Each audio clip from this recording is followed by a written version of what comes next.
بسم اللہ الرحمن الرحیم۔ کہانی.com میں خوش آمدید۔ شروع کرتے ہیں آج کی دلچسپ اور سبق آموز کہانی۔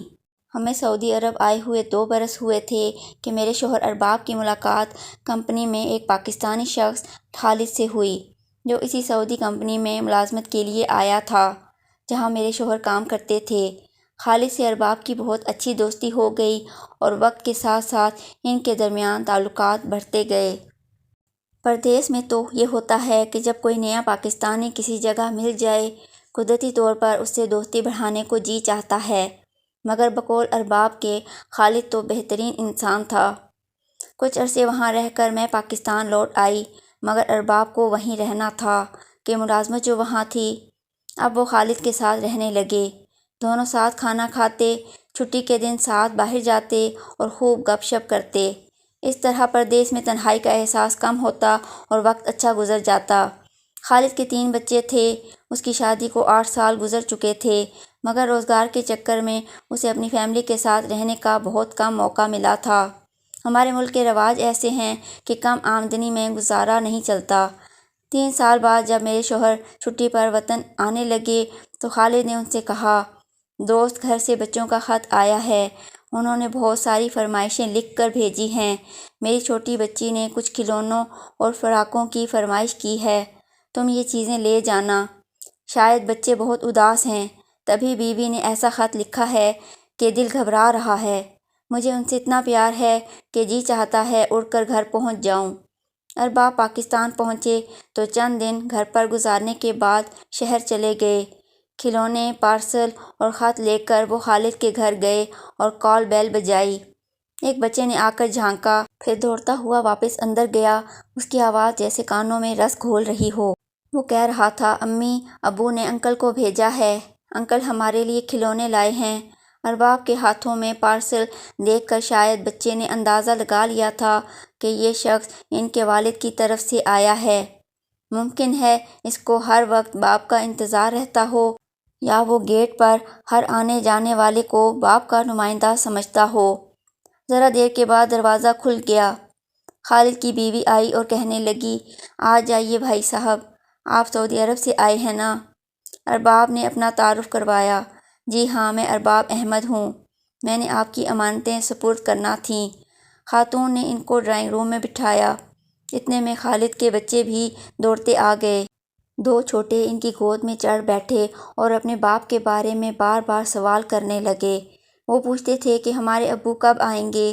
ان کا بس نہیں چلتا تھا کہ اڑ کر اپنے باپ کے پاس پہنچ جائیں۔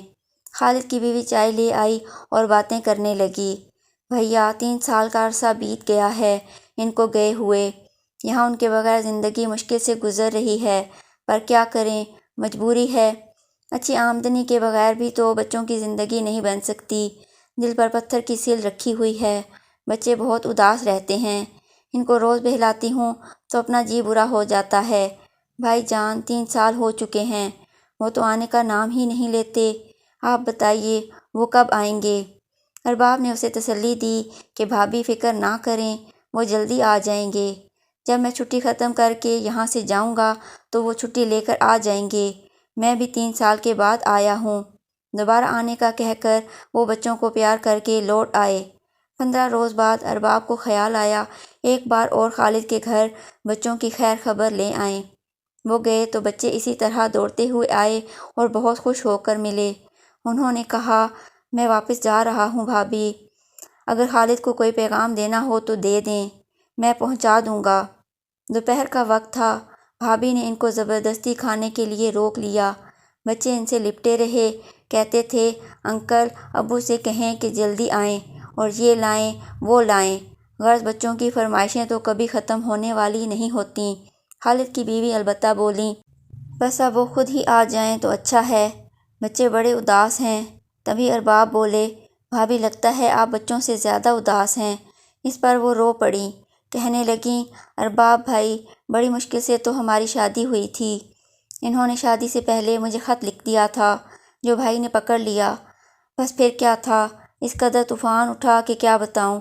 ان کا 2 سال تک ہمارے گھر آنا جانا بند ہو گیا۔ پھر نانا جان کے انتقال پر وہ آئے تھے، کیونکہ میرے نانا ان کے دادا لگتے تھے، وہ ماضی میں کھو چکی تھیں۔ جب میری خالد کے ساتھ شادی ہوئی تو ہم صرف 4 ماہ ساتھ رہے، پھر یہ ملازمت کی تلاش میں چلے گئے۔ 1 سال کراچی میں ملازمت کی، کبھی آ جاتے تھے پھر چلے جاتے تھے۔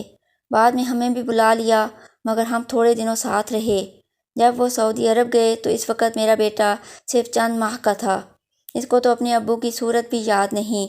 کبھی سال بہت لمبا ہو جاتا ہے اور کبھی پتہ بھی نہیں چلتا، وقت گزر جاتا ہے۔ پہلی بار 2.5 سال کے بعد 2 ماہ کے لیے آئے تھے۔ جاتے ہوئے تسلی دے گئے کہ تم لوگوں کو بھی بلوا لوں گا۔ اب تو ایک ایک لمحہ مشکل سے گزر رہا ہے۔ ہر چیز گھر میں موجود ہے مگر وہ نہیں ہے تو بھرا گھر بھی خالی لگتا ہے۔ بھیا ان سے کہنا اب ہمیں زیادہ چیزوں کی ضرورت نہیں ہے، اب وہ خود آ جائیں۔ ارباب نے انہیں سمجھایا کہ وہ پردیس میں محنت کر رہے ہیں تو آپ اور آپ کے بچوں ہی کے لیے، تاکہ آپ لوگ سکھ اور سکون سے رہیں۔ اب آپ ہی بتائیے کہ جب وہ پچھلی چھٹیوں پر آئے تھے تو کیا ان کا جی چاہتا تھا کہ ان بچوں اور آپ کو چھوڑ کر واپس جائیں؟ نہیں بھیا، خالد کی بیوی دکھی ہو کر کہنے لگی۔ تب تو ہم نے 1 ماہ 10 دن کا عرصہ اس دھڑکے میں گزار دیا تھا کہ پھر جدا ہونا ہے۔ دل چاہتا تھا وقت تھم جائے یا وہ کبھی پردیس نہ جائیں، مگر مجبوری ہے۔ اگر وہ نہ جاتے تو ان کی بہنوں کی شادیاں کیسے ہوتیں؟ چھوٹے بھائی کی بھی شادی کرنا تھی، گھر کا پورا بوجھ انہی پر ہے۔ جس رات وہ جا رہے تھے میں ان کو سمجھا رہی تھی، 6 سال پردیس میں کاٹے ہیں، اب چھوڑو وہاں کی ملازمت۔ کہنے لگے پہلے تو گھر والوں کے لیے کما رہا تھا، ماں باپ بہن بھائیوں کا حق ادا کر رہا تھا، اب تمہارے اور بچوں کے لیے کماؤں پھر آ جاؤں گا۔ جس دن خالد جا رہے تھے وہ ساری رات ہم نے جا کر گزار دی۔ میں نے ان کے قدموں میں سر رکھ دیا تھا کہ اب مت جائیے، مجھے وہم آ رہے ہیں۔ میرا دل نہیں مانتا تھا مگر انہوں نے مجھے اٹھایا اور بولے تمہاری جگہ میرے قدموں میں نہیں میرے دل میں ہے۔ جب وہ چلے گئے تو میں اور بچے ایسے رہ گئے جیسے مالی کے بغیر پھول۔ اس جدائی کے لمحے کی کیفیت میں لفظوں میں بیان نہیں کر سکتی، جیسے میری اپنی دنیا لٹ گئی ہو۔ یہ کہہ کر بھابھی رونے لگیں تو ارباب گھبرا گئے کہ اب خاتون کو کیسے تسلی دیں، کیوں کر چپ کرائیں، ان کے پاس جیسے الفاظ نہ ہوں۔ انہیں لگا کہ خالد کی بیوی کو جیسے کوئی بڑا خوف ستا رہا ہے۔ وہ بھی خالد کے گھر سے بھاری دل کے ساتھ چلے آئے۔ اس کے بچوں کو پیار کرتے ہوئے ارباب کی آنکھوں میں آنسو آ گئے۔ ان کو یاد آ گیا کہ اب انہوں نے بھی روانہ ہونا ہے اور ان کے پردیس جانے سے ان کے بچوں پر اور مجھ پر بھی ایسی ہی اداسی ٹوٹ پڑے گی۔ جب وہ ریاض پہنچے تو قریبی دوست ملنے آئے لیکن خالد نہ آیا۔ وہ دن گزر گیا، شام 6 بجے کا وقت تھا۔ سوچ میں تھے کہ خالد کیوں ملنے نہیں آیا، سب ڈیوٹی ختم کر کے آ جا رہے تھے۔ اتنے میں ایک ڈرائیور نے آ کے بتایا کہ فلاں جگہ ایکسیڈنٹ ہو گیا ہے، روشن محمد اور محمد خالد فوت ہو گئے ہیں۔ یہ سنتے ہی سبھی کے پیروں تلے سے زمین نکل گئی، مگر موت برحق ہے اور اس کا یقین کرنا ہی پڑتا ہے۔ میرے شوہر کو تو اس بات کا بہت ہی دکھ تھا کہ جو پیغامات خالد کی بیوی اور بچوں کے لے کر گئے تھے وہ بھی اس تک نہ پہنچ سکے۔ کاش 1 روز پہلے پہنچ جاتے۔ کچھ دیر کے بعد ان کی لاشوں کو طائف کے ہسپتال کے سرد خانے میں رکھ دیا گیا۔ موت کے بعد بھی پردیس آنے کی سزا ان بیچاروں کو کاٹنی تھی۔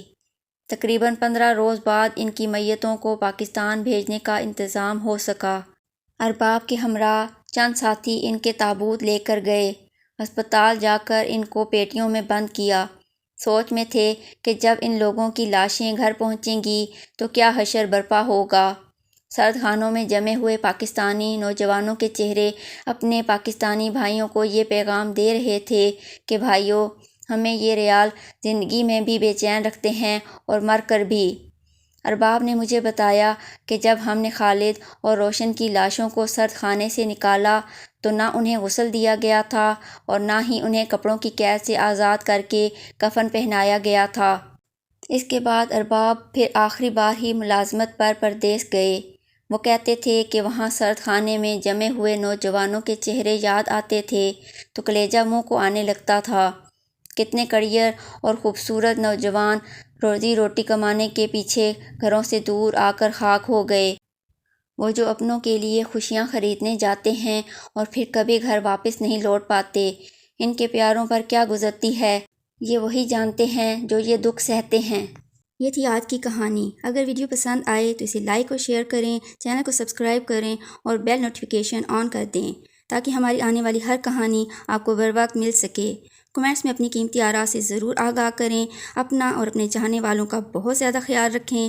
اللہ حافظ۔